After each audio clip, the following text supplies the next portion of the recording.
Press Council of India has expressed concerns over the suspected murder of a journalist in Chhattisgarh's Bijapur and sought a report from the state government. The PCI chairperson Justice Ranjana Prakash Desai took suo motu cognizance of the death of Mukesh Chandrakar in Bastar and called for a report on the facts of the case from the state government.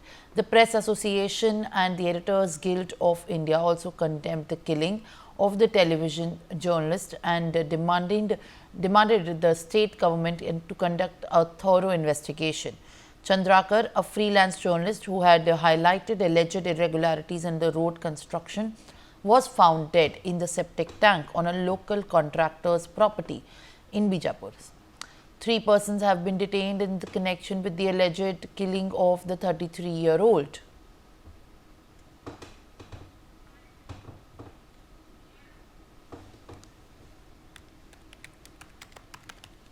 All right, my colleague Gaurav Singh joins me live for more. Gaurav, जो मुकेश चंद्राकर की जो मौत है उसकी वजह से पूरे state के अंदर एक तरीके से राजनीतिक गर्मा गर्मी भी देखने को मिल रही है। प्रेस काउंसिल ऑफ इंडिया ने भी इस पूरे केस को संज्ञान में लेते हुए सुओ मोटो कॉग्निजेंस लिया है और जो राज्य की सरकार है वहां से एक रिपोर्ट भी मांगी है।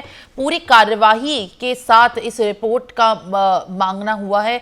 इस पे क्या अपडेट है? इस समय सरकार में बैठे सीएम, डिप्टी सीएम और तमाम जो बस्तर इलाके के अथॉरिटीज है उनका क्या कहना है?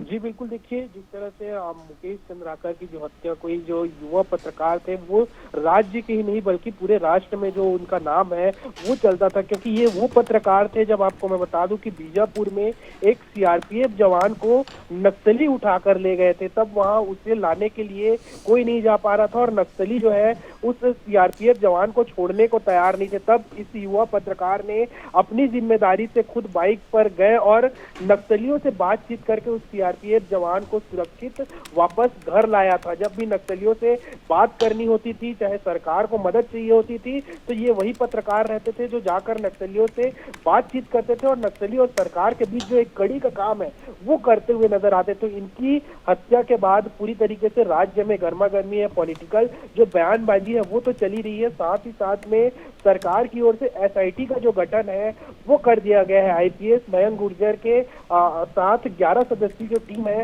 वो बनाई गई है और 3 हफ्ते का जो समय है वो दिया गया है। 3 हफ्ते के अंदर सभी रिपोर्ट सौंपी जाए, जिसके बाद स्पीड ट्रायल की जो मांग है वो सरकार न्यायालय से करती हुई नजर आएगी। वहीं जस्टिस देसाई के इस अध्यक्षता में प्रेस काउंसिल ऑफ इंडिया ने भी जो इस पर रिपोर्ट है वो मांगी है। पूरी डिटेल के साथ जो रिपोर्ट है वो मांगी गई है, जिसमें सरकार लगातार काम करती हुई नजर आ रही है और कड़ी कार्रवाई जो है यहाँ पर देखने को मिल रही है। 3 लोगों को अब तक गिरफ्तार कर लिया गया है। साथ ही साथ जो अकाउंट्स है वो भी सीज कर दिए गए हैं और उनके घर पर जो बुलडोजर है वो भी चलाए जा रहे हैं। तो जल्द से जल्द एक बचे हुए आरोपी को भी ढूंढने का जो प्रयास है वो लगातार किया जा रहा है। For more such videos, subscribe to the NewsX YouTube channel, hit the bell icon.